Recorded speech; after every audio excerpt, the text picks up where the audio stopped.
States. Washington is a month away from Inauguration Day, and while millions of Americans are looking inwards, asking how the election of Donald Trump could happen, much of the U.S. mainstream news media is looking outside for answers at Moscow. Talk of Russian hacking of Democratic Party emails jumped back into the headlines December 9th, when on the same day that President Obama ordered a full review of the available evidence by all 17 U.S. intelligence agencies, the Washington Post reported that one of those agencies, the CIA, was already more certain than the others, pointing the finger at the Kremlin. But what stuck out about the Post's story was that there was no indication that it was based on information from a CIA source. The newspaper said it spoke to a, quote, senior U.S. official, which could mean they were members of Congress, probably Democrats. But that little detail did not stop the talking heads, pundits, and columnists from treating an allegation from an anonymous source as fact, leading one top opinion writer at America's unofficial newspaper of record, the New York Times, to call the election tainted, the result illegitimate. The reporting of intelligence leaks, again, anonymously sourced, helped take the U.S. to war once in Iraq. And with all this talk of breached firewalls and enemies at the gates, one has to wonder where this story is going. Our starting point this week is 1301 K Street in Washington, the newsroom of the Washington Post.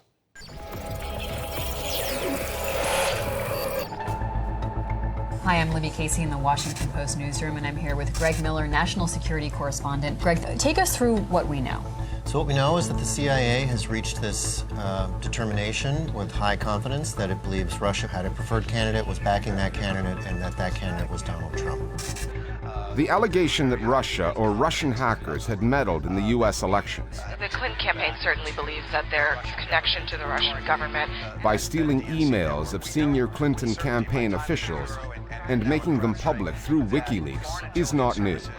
The Washington Post's blockbuster report But the Post's story went further than that, saying the CIA has since concluded that Russia wasn't out to meddle or simply disrupt the election. It wanted Donald Trump to win. specifically to try to hand the presidency to Donald Trump. It revealed for the first time that the CIA had changed its assessment of why Russia did in fact hack the election, and that they now believe it was because Russia affirmatively wanted Trump to be president, as distinct from trying to just undermine confidence generally.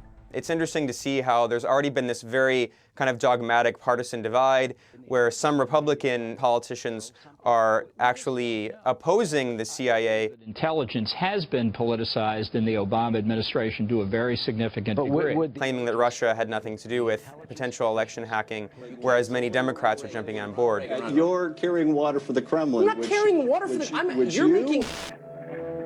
One of the first rules of journalism, whether you're a practitioner of the craft or a consumer of the end product, is to consider the source.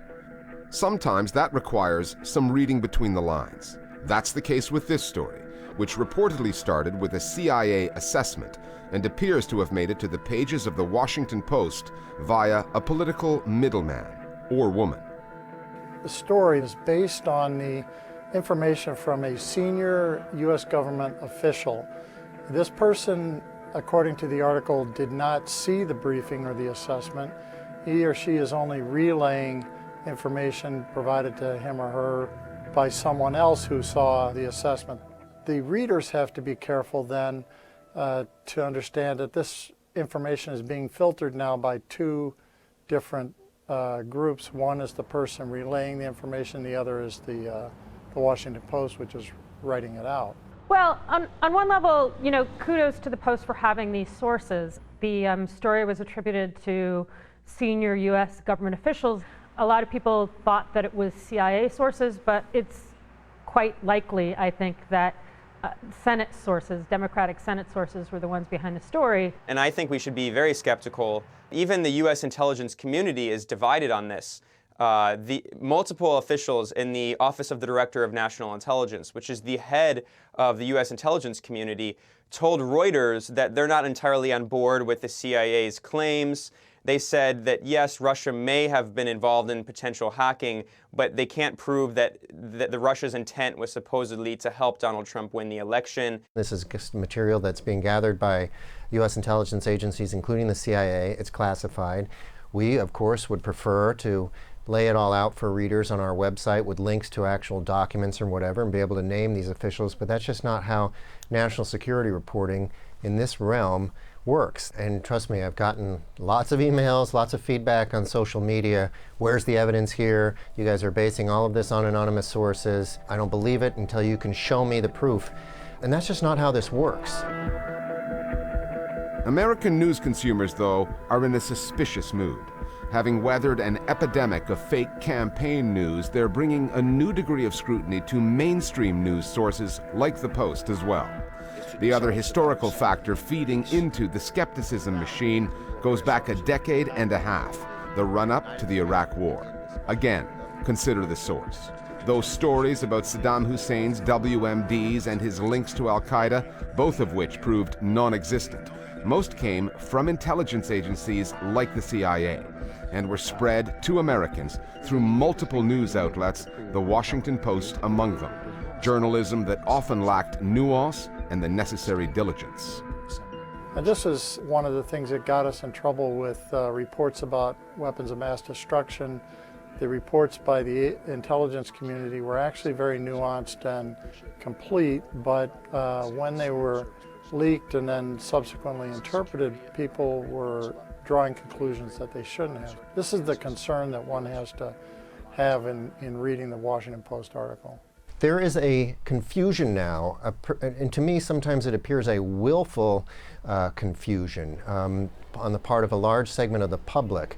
They try to mix what established, respected news organization like the Washington Post, which has been in business for a century and which has a reputation for authoritative, accurate reporting, with what really is fake news. There really hasn't been a lot of attention on the role in which secrecy feeds that, and the role in which the government can make claims and hide behind anonymity. That, I think, feeds a discrediting of the news process that makes people more susceptible to fake news and conspiracy theories. On conspiracies, one final point. Iran, 1953. Guatemala, 1954. Chile, 1973. Venezuela, 2002. All had democratically elected governments overthrown in coups either organized or backed by the US. The CIA played a part in all of them. And in 1996, there was Russia. US political operatives openly took credit for stage managing the election of Boris Yeltsin. Time magazine made that its cover story. Sending a few American spin doctors to Moscow is not the same as Russians hacking computers based in Washington, but still. When you look at the history of the CIA's foreign meddling, not just today, but over decades of overthrowing and attempting to overthrow democratically elected governments throughout the world, I mean, the U.S. does not have any leg to stand on. The hypocrisy of this is mind-blowing.